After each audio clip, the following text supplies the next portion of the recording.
The US presidential election isn't over. Wait, what? How long could this election possibly go on for?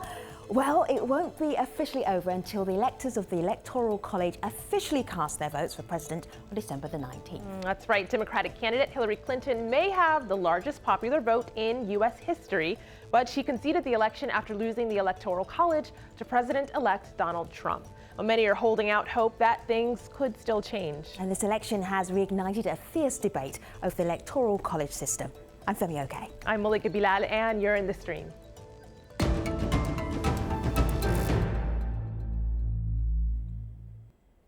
More than 120 million people voted in the United States this year. For the second time in 16 years, a presidential candidate on the losing side of the popular vote has still won the presidency. Oh, it happened to former President George W. Bush when he ran against Al Gore, and history repeated itself this year. So what exactly is the Electoral College? I'm glad you asked. It's a constitutional process established in 1787 intended to provide checks and balances needed in an election. The college is made up of 538 electors from the 50 states and the District of Columbia. And it's the electors who have the final say in choosing the president, and a candidate needs at least 270 of those electoral votes to win. This year, Trump won the Electoral College 306 to 232. The result has revived a conversation about the relevance of the college. Is it outdated or in need of reform? Well, to help us talk about this, we're joined by Doug McAdam, a professor of sociology at Stanford University in the U.S. state of California. Gary Gregg is director at the McConnell Center at the University of Louisville in the state of Kentucky. Bauki Vu is a former elector in Atlanta, Georgia. And Gautam Dutta, he's an election lawyer coming to us from California. So, Gary, what is your best case for keeping the Electoral College in place? It works, nothing wrong with it. This is your best case. Go for it. Look, it works. This is democratic. It's just a way of electing, which is what your viewers should think. I mean, a way of counting. We have democratic elections in the 50 states plus the District of Columbia. And we get a president out of it without recounts generally. With a constitutional president, a legal president. We have a presidential campaigns that go across a diversity of states, big cities, and rural counties and rural areas as well. If you throw off the Electoral College, you have elections seated in major urban areas only. I think it's not good for democracy in America. It's very confidently stated. Gautam, any issue with what Gary just said?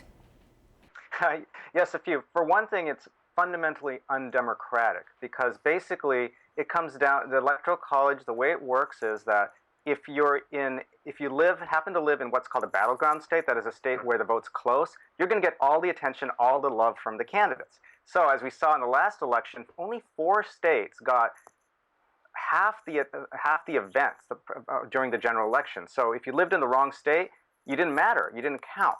And that's really a problem. And second of all, the Electoral College does not guarantee that whoever wins the popular vote actually wins the presidency, as we just saw. I mean, Hillary Clinton won the election, the popular vote, by almost 3 million votes. And yet, she's not the one who is slated to become president.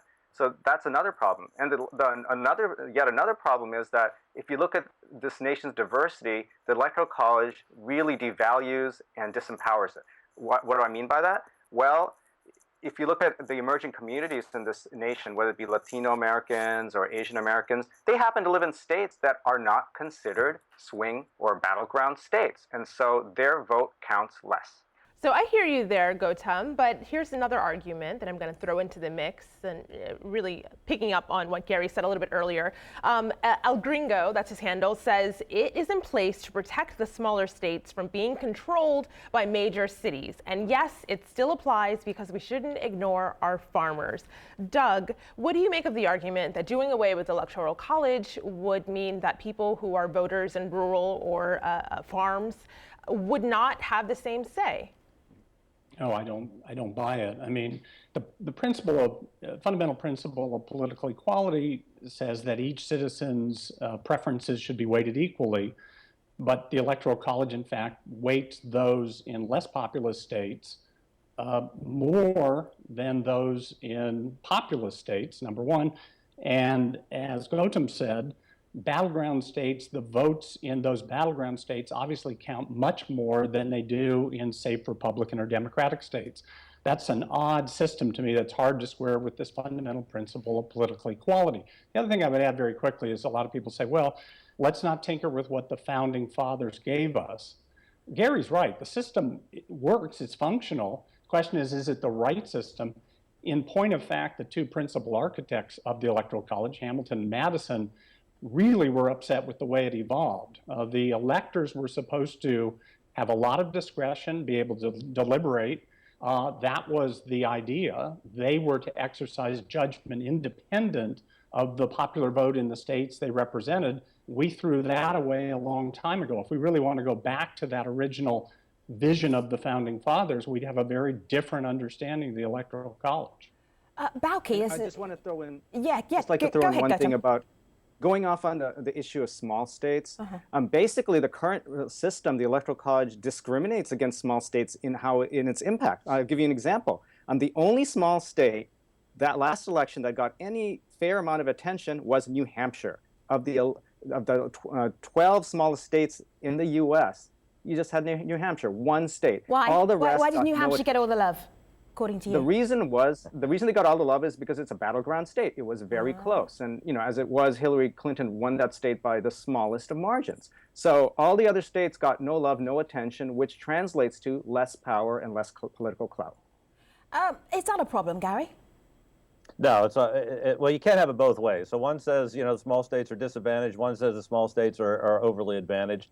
Look, to David's point, it's the same bias in the United States Senate. Small states have equal representation in the United States Senate to California. If you take that principle, then you've got to abolish the Electoral College too. This is a democratic system. We have elections in the states. The winner of that state's in a popular vote get the electors. It is democratic. And there's other values. I know David wants to keep coming back to political equality, and that's what the opponents always want to. That's the only thing that they seem to understand. There's a lot. We need competitive elections. We need to look for that. We need the rule of law. We need federalism supported. And the Electoral College does all that and gives us competitive elections where a diversity of America really is represented and not just swamped by the millions upon millions upon millions of voters in urban areas and in California. Let me just bring in. Why should the votes of those in any state? Can I bring in one of the electors that we actually have, or a former elector who we have on the panel, and I'll get right back to you, Doug. Who are these electors? Have a look at this. This is what our colleagues at AJ Plus put together, so we could actually see who are these people who actually decide who the president is. Have a look. Here's how it works. Each state gets 2 electors plus 1 for each of its congressional districts. So when you vote, you're actually picking a list of electors nominated by each party, who will then pick a president and vice president on behalf of your state.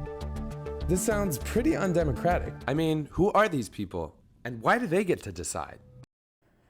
Bauke, you were an elector until you stood down. How did you even get in that position? What makes you so special? Nothing makes me that special. What I've had is a number of prior experiences with a couple of administrations, as well as having been active within the state party infrastructure here in Georgia over the years. So you're just politically motivated. So what gives you that ability to then decide who is the next president of the United States? Or is that no longer the case? Are you just literally rubber stamping what people in Georgia already voted for? Well, I do appreciate the original intent of the Founding Fathers, which was to find a way to create a sustainable republic, in which case it reduces the probability that you would have a process where it results in tyranny of the majority. So that's something I think it's essential, and the Electoral College in its function serves that. But then you resigned. You resigned when the going got tough. Why? Isn't that your job, to stay in the job and make those hard decisions? Well, actually, it wasn't because of that, but rather the fact that I thought that the noise around my stated feelings about our nominee at that time was not conducive towards the state party, as well as the more qualified candidates at the state and national levels run their campaigns. Let me translate that for our audience around the world. You didn't like Donald Trump, so you stood down because you didn't want to rubber stamp him. Correct. I did not feel like I wanted to rub stamp. Exactly. All right, so you stood down when the going got tough. And so, and I wanted to support my candidates locally. That was the senatorial candidates, John D. Isaacson, right? That's right. So, Belki, you mentioned the intent of the founding fathers, one of those founding fathers, of course, Alexander Hamilton. Now, there are a group of people out there calling themselves the Hamilton electors, and they're trying to push back against what they see going on right now. Have a look at one of the videos they posted on YouTube. Our founding fathers spent years thinking about how our system of government should work, and they wrote a constitution that has guided our country for over 200 years. Like all smart architects or engineers, they also designed a fail-safe mechanism, an emergency brake in case something went wrong. This emergency brake is the Electoral College. You may think that the Electoral College is supposed to rubber stamp the winner of the election. That is not the case. In fact, that is the opposite of what the founders intended. They intended for us to subject the winner of the election to exhaustive scrutiny, and if the candidate does not meet our standards, we are expected to elect an alternative. So not a rubber stamp. Doug, I want you to have a listen to what one person online, this is a professor who has some thoughts on this, what he says then should happen. This is Robert Alexander. A number of Democrats calling themselves the Hamilton electors are trying to come around a consensus Republican alternative to Trump. Whether or not they will be able to do so is a big mystery. There's at least one Republican who has said he's willing to do so at this point, but they still need over 30 more. If they do that, I'm sure that we will see a great deal of debate about the independence of electors and even more concern over the Electoral College. Okay, Doug, does this one make sense? Do you actually see it happening too? No, I don't see it happening. I think the norms are too strong and too entrenched at this point. But this is really at the crux of the matter for me. We keep saying, you know, this was a system designed carefully by our founding fathers. But again, the way it is presently implemented has nothing to do with the original vision. The original vision was a fail-safe. Essentially, these were cautious revolutionaries, cautious Democrats. They had just waged a revolution in the name of democracy, but they didn't really have models to go on. And their idea was, yes, let's have a popular vote, but let's also have this group of leading citizens, electors, who, if the result does not accord with our vision of a democratic republic, they can reverse it. They can change the outcome of the election. We've moved to a general ticket, which essentially does rubber stamp the popular vote in each state. So we don't have the original vision in place. I think we either have to go back to a system that reflects that original vision or move to a popular vote. Let me just share this tweet with you, gentlemen, and then we'll get right back to you. Donald J. Trump tweeted November the 6th, 2012, the Electoral College is a disaster for a democracy. Who was about to speak there? Go ahead. This is Gautam. Yeah. I want to make just 2 quick points. One is people keep on talking about tyranny of the majority. That is, if you have a popular vote, then then suddenly people will be oppressed. If that's the case, people in 50 states are currently being oppressed because this is how you elect our governors. The person who gets the most votes wins. So that's point one. Point two on the electors is that your viewers may not be aware, but there are a couple of lawsuits right now as we speak, and there's a hearing, I believe, in maybe an hour in Colorado about whether electors can be forced by a state to vote for a certain candidate. So that's certainly worth watching because that issue could rise all the way up to the Supreme Court. Surely they can't be forced. Isn't their job as an elector to make that decision as to, in their best conscience, as to whether this president-elect would be the best president? That's their job as an elector. Well, that was the original I would agree intent. with that. The original intent. What's happened? Yeah. What's gone wrong? Well, the states have actually passed very laws. Quickly. All right. Yeah. Yes, Doug. Go ahead. Go ahead, Gautam. Sorry. I'll be quick. The states have actually passed laws. In fact, I believe someone can correct me, maybe about 30 states requiring electors to vote as vote a certain way, that vote, rubber stamp the vote of the people in the state. Right. So the question is whether those laws are constitutional, and that's what's going to be decided soon. And Look, even almost, in those states where, in fact, those laws aren't in place, it's normatively the electors are more or less obliged to rubber stamp the outcome, the popular outcome in the state they represent. And it's because of that obligation that we're seeing things like this. I pulled this up. This is on a GoFundMe campaign to fund people who might face electoral college fines because they might be in one of those 29 states, including DC, where they could technically be fined for going against the party majority. There are people, though, who say this. This is a Facebook comment we got from Cheryl, who says, electors are bound to prevent a vote on reckless, thoughtless political impulse. They are bound to keep an unqualified, roguish, or dangerous candidate from office. Gary, who's to say that person isn't going to become the president? Of course, this isn't a matter of opinion, but who makes that choice when you get a bunch of electors together? Yeah, look, let's keep this in mind here. We're having a conversation really that is not really based in reality here. The founders had a vision, and it was for a deliberative body to make these decisions. That is not what we have. We have democratized the Electoral College. We have a democratic election in the states. The people that were pledged to that candidate who won that state are going to be the electors. So all this talk about these faithless electors and that somehow people are going to come along now and decide they're not really for the Republican nominee and they're going to vote somehow to throw the election up in the air. It's just ridiculous. It is not going to happen. These are Republicans. Many of them, most of them, are Trump supporters. They are not going to change their mind because the media and some Democratic activists want them to change their mind. So we really should talk about what the Electoral College, the future of it is, and not look at this as just not going to happen. Can I agree with Gary on that? I mean, I've written about the Electoral College, and most of what I wrote well before this election. I think it's absolutely fantasy to imagine that the outcome of this election is going to be reversed. I'm actually glad, and Gary said this at the outset too, I think people are getting an education in this rather odd institution.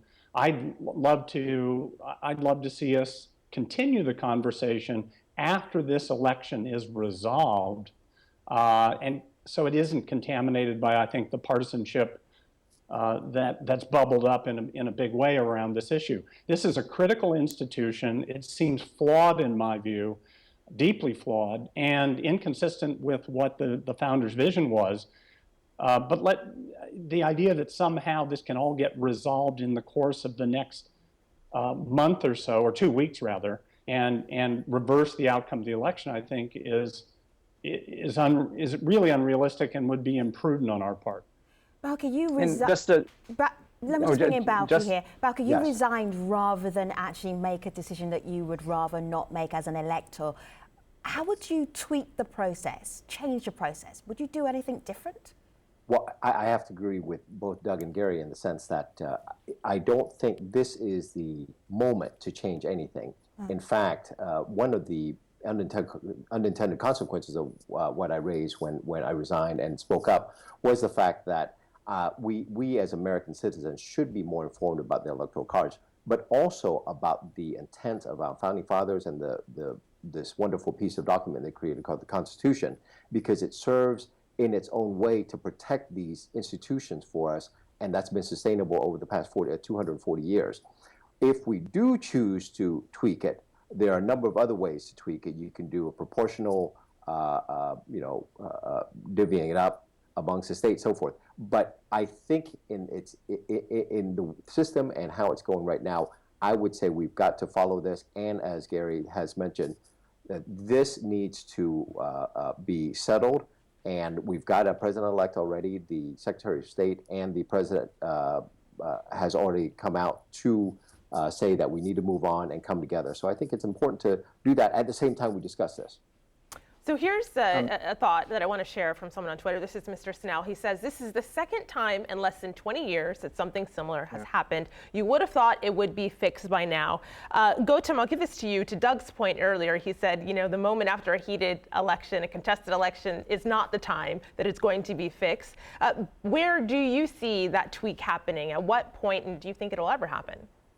Well, there actually is a reform movement underway as we speak. There's a reform effort called the National Popular Vote, which keeps the Electoral College, but basically guarantees that the electoral votes will follow the national vote winner. So essentially what happens is that each state will say, I, California, I, Texas, will give all of my electoral votes to whoever wins the national election. And that has the virtue of ensuring that whoever wins the most votes actually becomes president. And I might also add that it solves the faithless elector problem too, because essentially it takes the pressure off. All the electors are then obligated, whether it be morally or legally, to vote for the winner of the national popular vote.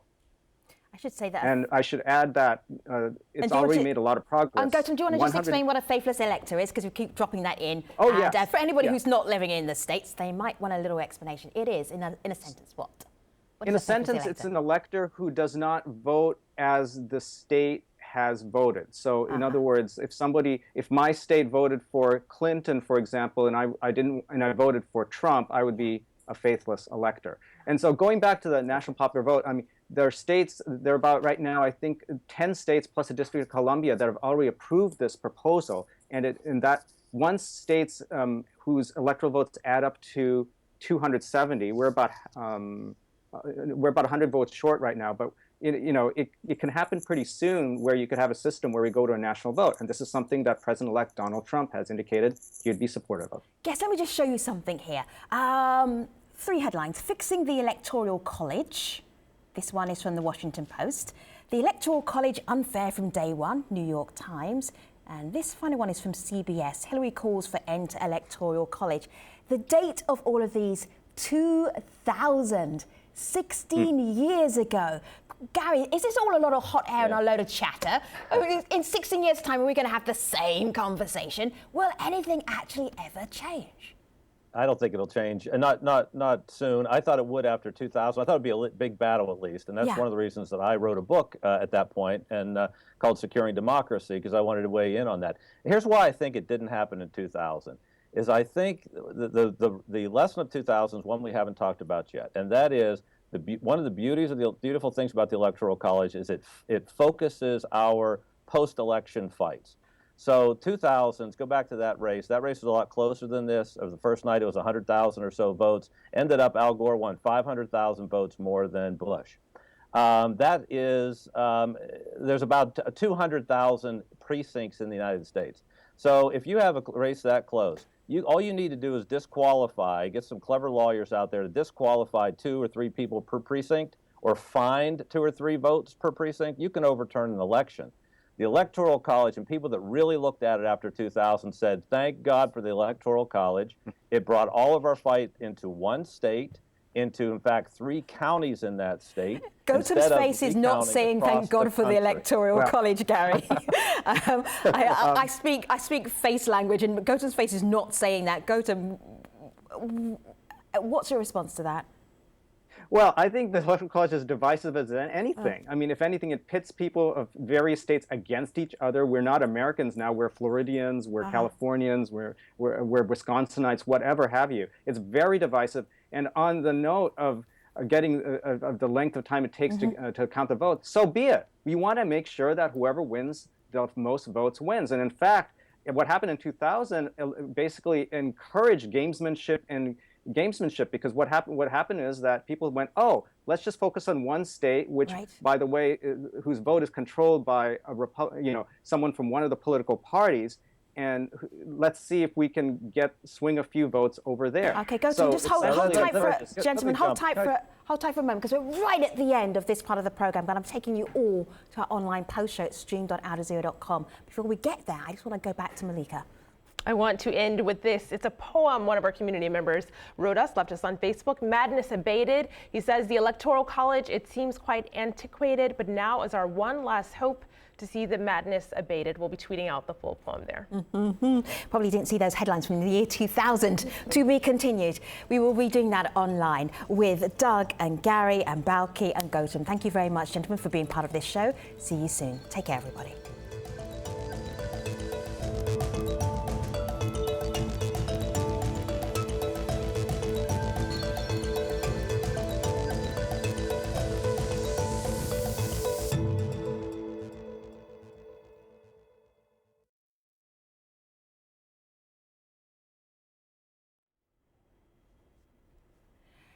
Hello everybody, welcome to our online post show. Gentlemen, it goes fast, doesn't it, when you're in conversation? I did warn you it would go like that. Lucky we have a little bit of extra time online. Picking up where we left off, I'm really intrigued by this idea of now what? I think everybody is aware of the Electoral College and perhaps the pros and the cons or the weaknesses of it. But what do you do next? Or do we just forget it for the next 16 years and then start this debate again? Malika, what do you have? So here's a proposal from John Thiel on Facebook. He says, our problem actually is not the Electoral College. It's that over 60% of eligible voters chose not to vote. It's that election day is on a regular weekday rather than either a national holiday or a weekend. And that is what we need to fix. Gary, do you think that this would make a difference? Well, let me object to the whole idea of fixing, because we said that several times earlier. There's nothing needs to be fixed in my estimation. It works just as it's intended to work. Sure, I mean, I think it's not going to fix anything if more people come out and vote. I don't know. It's nice if they do, and that's something the opponents of the Electoral College probably have a pretty strong argument. And that is, in some states, like in my state, it's a red state, and so some Democrats are probably discouraged. In California, it's a totally blue state. It went 62% for Clinton. Republicans know they don't have a chance, and so some don't come out to vote.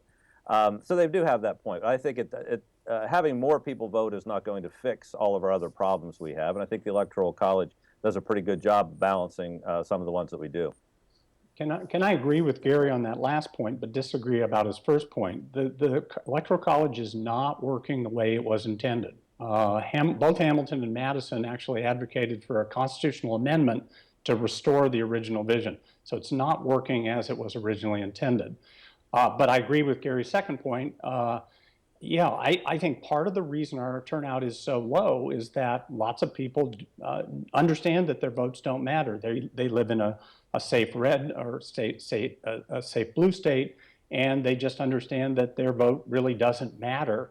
The electoral votes from their state have essentially already been allotted to one candidate or the other.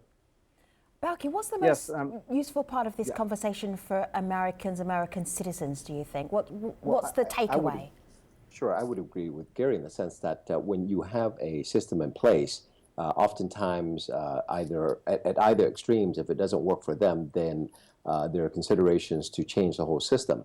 But I think anytime you change the system, human incentives always cause us to actually arbitrage that system to a more extreme point. So if we were to go to a more, what I would consider a more palatable solution that would be suggested, then ultimately that will also essentially be quote unquote gamed. So I think in this case, first thing is I think we have motivated more Americans to understand about the process, because I think this is a democratic republic, and if they see how the systems play out, then they on either side should actually be focused on the next set of elections in order to bring about the change and advocate for the ideas that they believe in. So I think the system is working. And that we need more involved citizenry and less what I would consider legislative and judicial activism to change the system. Gautam, I want to throw something to you. This is via Facebook. Jason says, this whole Electoral College versus popular vote thing is garbage. All candidates campaign to win the Electoral College with the rules in place. No one can say what the outcome would have been in a majority rules vote. How do you think campaigning would be different or would have been different if the candidates knew that they were campaigning for the popular vote? Oh, it would be dramatically different and in a very good way, because no one would take anyone's votes for granted. People say, oh, if you go to a popular vote, all the cities will get all the attention, no one else will. That's actually not the case, because basically if, for example, you know that you're not going to do well in a certain area, let's say it's, let's pick, for example, Colorado, okay? And even if you're not going to win the state, under a popular vote, you'll want to go with what's called a Minimax strategy. That is, you want to reduce your opponent's margin by as much as possible so that you lose by the least amount possible and you can make up the votes elsewhere. So it would actually encourage a 50-state strategy where you campaign everywhere, and that's all to the good. I'm just wondering, Gary, is it just a coincidence that the two occasions in the last 16 years where the popular vote has been won by a Democrat, the Electoral College has been won by a Republican, is that just a coincidence? about the politics there. Yeah, I think that's a good point, because I think if you would have asked most of us that look at elections professionally, or even in the media over the last both elections, we thought it would be the exact opposite going in. We thought Hillary had a blue wall, we called it, right? And that so Trump may be able to pull off a popular vote victory, but Hillary would win the Electoral College. I'll tell you the difference, though, is really it is California. California has become so blue. 62% of the vote, the third highest margin in the country that went for Democrat. Hillary's won about 4 million more votes, over 4 million more votes, just in California. So where Trump won the rest of the country, Hillary won California by such a margin that she won the national popular vote. That's what's flipping it, I think, right now. And is if California continues to vote so overwhelmingly Democrat, we're going to be in a situation like this where Republicans are going to win the Electoral College occasionally, but not be able to win the popular vote. And when the Democrats win both, then they'll win both, obviously. Interesting. All right, gentlemen, I'm going to say to be continued. Many more elections ahead of us, hopefully. Thank you very much for being part of this program. Really appreciate your insights and your expertise. Take care, everybody.